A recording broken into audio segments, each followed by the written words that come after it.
महोदय अध्यक्ष महोदय, माझा हरकतीचा मुद्दा असा आहे की काल आणि आज 2 दिवस माझ्या नावाचा उल्लेख झालेला आहे, जे मी आयुष्यात कधी बोललो नाही।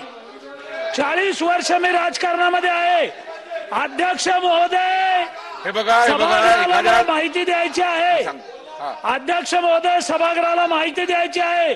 13 कोटी जनतेचं हे सभागृह आहे। या उच्च सभागृहामध्ये मी जे बोललोच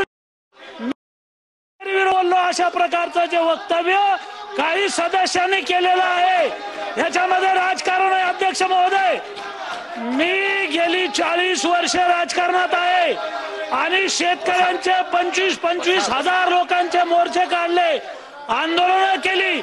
100 वर्ष, पुढची 100 वर्ष माझ्या रक्ताच्या शेवटच्या थेंबापर्यंत मी शेतकऱ्यांच्या बाजूने आहे। मी शेतकऱ्यांच्या विरोधी बोललेलो नाही। काही लोक राजकारण करतायत। अध्यक्ष महोदय, मला या सभागृहाला सांगायचं, 13 कोटी जनतेला सांगायचंय, माझ्या मृत्यूनंतर माझे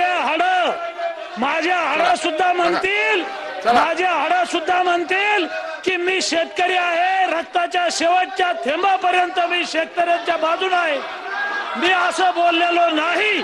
असं असलं तरी अध्यक्ष महोदय, महाराष्ट्रातल्या शेतकऱ्यांना जर असं वाटत असेल, कुणाला जर असं वाटत असेल, तर मी शेतकऱ्याची 1000 वेळा माफी मागेल। 1000 वेळा मला शेतकऱ्याची माफी मागायला काही लाज नाहीये, पण यांची माफी मागणार नाही।